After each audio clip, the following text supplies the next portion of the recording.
Hi, I'm Dayoon, lawyer for New Stars Education and Migration Group. The topic for this video is on the skilled visas. All the skilled visas, including the 189, 190 and 491 visas, have the minimum requirement of 65 points as well as the age limit of 45. To obtain the points, you have several categories to claim from. That includes the age requirement, English language skill, overseas skilled employment, Australian skilled employment, education qualifications, specialist education, Australian study, professional year, study in regional area of Australia, and single or partner skills. The policy on the allocation of points to each category differs from state to state under the state-nominated skilled 190 and 491 visas. However, the points calculation scoreboard used to calculate the 189 skilled independent visa points can be used to work out roughly how many points you could possibly claim for the 190 and 491 visas as well. Here are the points for the age requirement. If you are between 18 and 25 years, you get 25 points. If you are between 25 to 33 years, you get 30 points. If you're between 33 and 40 years, you get 25 points. And if you're between 40 and 44, you get 25 points. To calculate the points for your age, you should note that the age cutoff is at the time of invitation. So even if you submitted an EOI when you are less than 45, if you turn 45 at the time of invitation, you're not eligible for the skilled migration pathway. The English requirement. So if you're an exempt passport holder from any of the following countries such as UK, USA, Canada, New Zealand or Ireland, or you have competent level of English, you get 0 points. For proficient level of English, you get 10 points, and for superior English, you get 20 points. The English test result you need to obtain is for each section and not an overall result. Even native English speakers must take the English language testing to claim points for proficient English or higher. The skilled employment points. You can either claim points for overseas work experience or Australian skilled work experience. However, the maximum combined overseas and Australian work experience points you can claim is 20 points.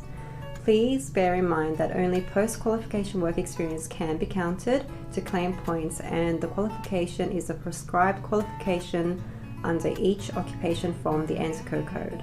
The education qualification points. Similar to the skilled employment section, there is a cap on the points claimable. You can only claim a maximum of 20 points if you have multiple qualifications at different degree levels.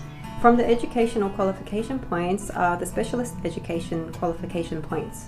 Under this category, you can claim extra points if you have been awarded a Masters by Research, not coursework, or doctorate from an Australian education provider for completing 2 academic years of study in the following fields: science, technology, engineering and mathematics, or ICT computing. Australian study requirement. So if you have completed a degree from an Australian CRICOS listed education provider, you can further claim Australian study points.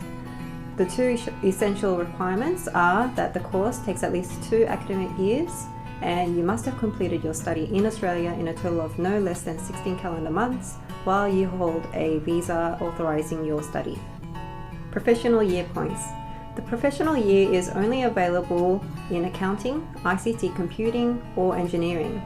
As mentioned in a previous video, the relevant professional year taken in the last 4 years is counted from the start of enrolment date and not from the completion of the professional year. Credentialed community language. You can claim points if you hold a recognised qualification in interpreting or translating a community language. NADI credentials issued after 9th of August 2022 have a 5-year validity period, whereas results obtained before 9th of August 2022 will have a 3-year validity period. To claim 5 points for studying regional Australia, you must have completed at least 2 years of full-time study in Australia and have also studied in regional Australia whilst living in the designated regional area. Distance education is not claimable. And onto partner skills. Last but not least, you can claim up to 10 points as a single or partner if you have a partner who is an Australian citizen or permanent resident, or if they are under 45, have competent English and valid skills assessment. However, if your partner only has competent English and is not an Australian citizen or permanent resident, you can only claim 5 points. The total number of points must be 65 points or more at the time of receiving an invitation. The points claimed under each section are locked in the EOI submitted and cannot be changed afterwards. If your circumstances change after your points are locked in, you must submit a new EOI to claim the new points in the current invitation round. For more information on EOIs, you can go to our previous video on EOI documents. If you need help with your skilled migration pathway, please book a consultation with our agents and lawyers, and don't forget to subscribe to our channel. That's all for today's topic. Bye-bye.